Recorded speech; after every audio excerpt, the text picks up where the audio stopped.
Now let us talk about entry number 5B and entry number 5C. Let's see what are they saying.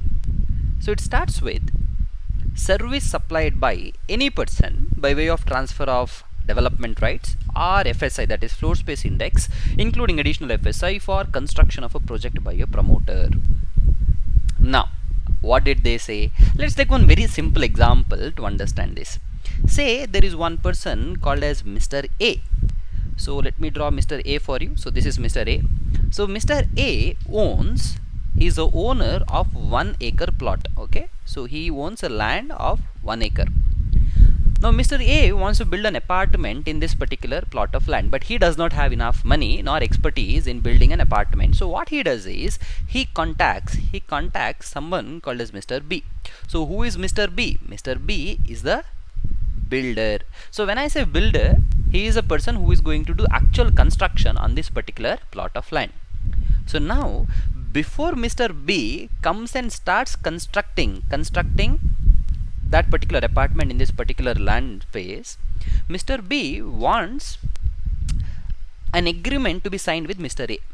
Because if there is no agreement between Mr. A and Mr. B, what may happen? Mr. B will start constructing, let us say, in this 1 acre of land.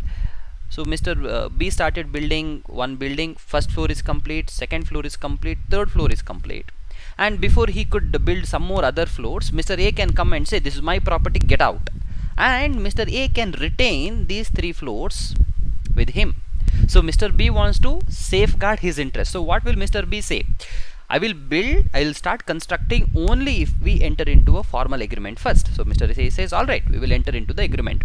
So now in this agreement, what happens is Mr. A will not sell the land to Mr. B. He is not actually selling the land.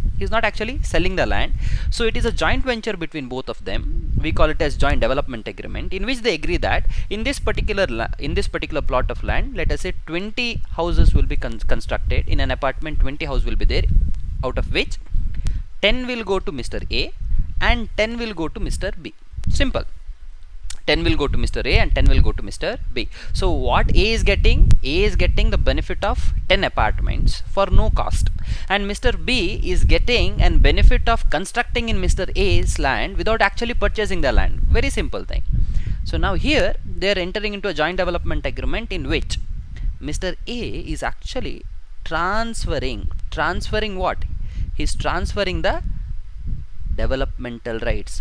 So transfer of development rights. So what do you mean by transfer of development rights? So here what Mr. A is doing is actually transferring the right to develop to Mr. B.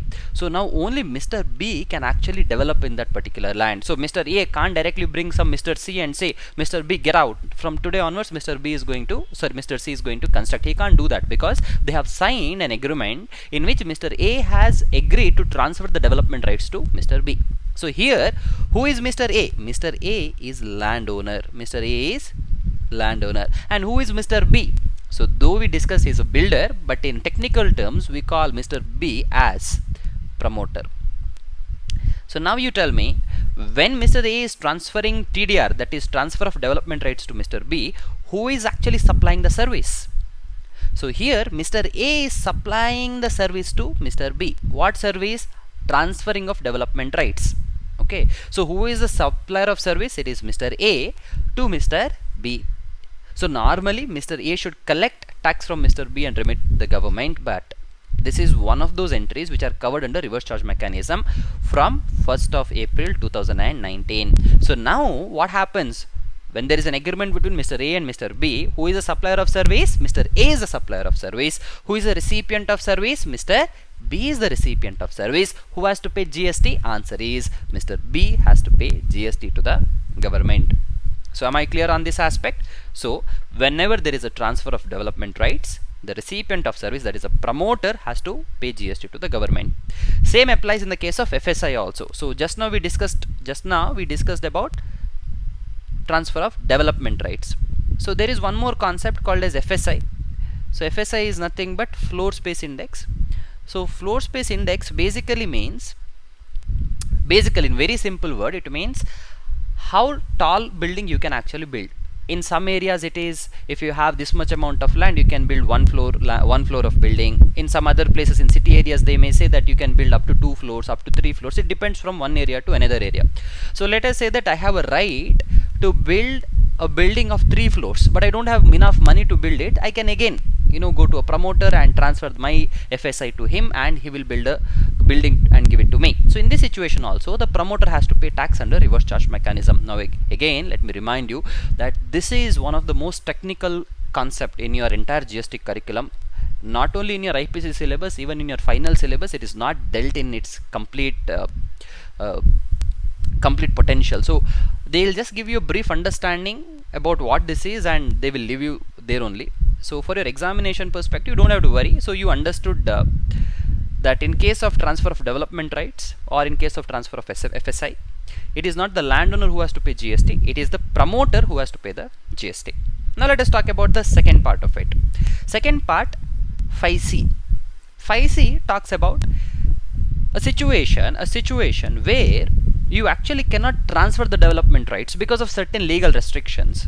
So you want to actually transfer the development rights, but you are not the absolute owner of the land because of some government restrictions. You cannot transfer the TDR, you cannot transfer the FSI. So what you do is, instead of transferring the TDR or giving the FSI, you will give your land. The landowner will give so this is the landowner, he will give the land on long-term lease. It is not a short-term lease, it is a long-term lease. So what do you mean by long-term lease? That is nothing but more than 30 years. Okay, more than 30 years, 30 years or more, then I call it as long-term lease. So in this case also, he is the landowner. I'm going to call it as Mr. A is the landowner, and he is going to transfer the long-term lease to, let us say, Mr. B, who is a promoter we discussed. So who is liable to pay GST? They say it is the promoter who is supposed to pay GST under reverse charge mechanism. But one thing that you need to remember is, whenever Mr. A is transferring the long-term lease to Mr. B, the Mr. B will pay what? He will pay one-time upfront amount. Okay, one-time upfront amount. That is, Mr. B may say, okay, you give me this land for 99 years and I will pay you 1 crore rupees. I will pay you 1 crore rupees. So what Mr. A is giving to Mr. B? He is giving his land on long-term lease. Okay, for which Mr. B is actually paying what? He is actually giving 1 crore rupees to Mr. A.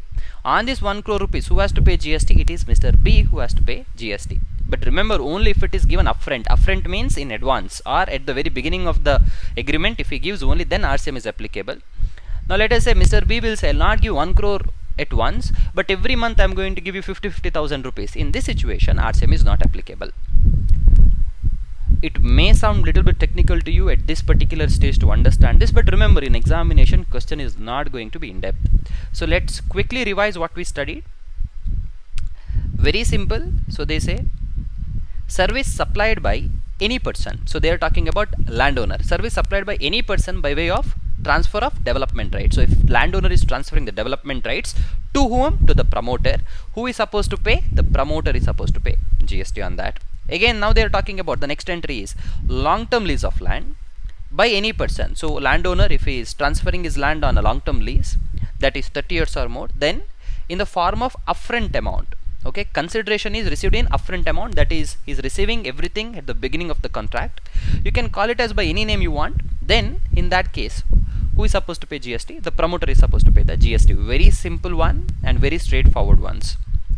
So read it once, and in examination you will be able to answer it.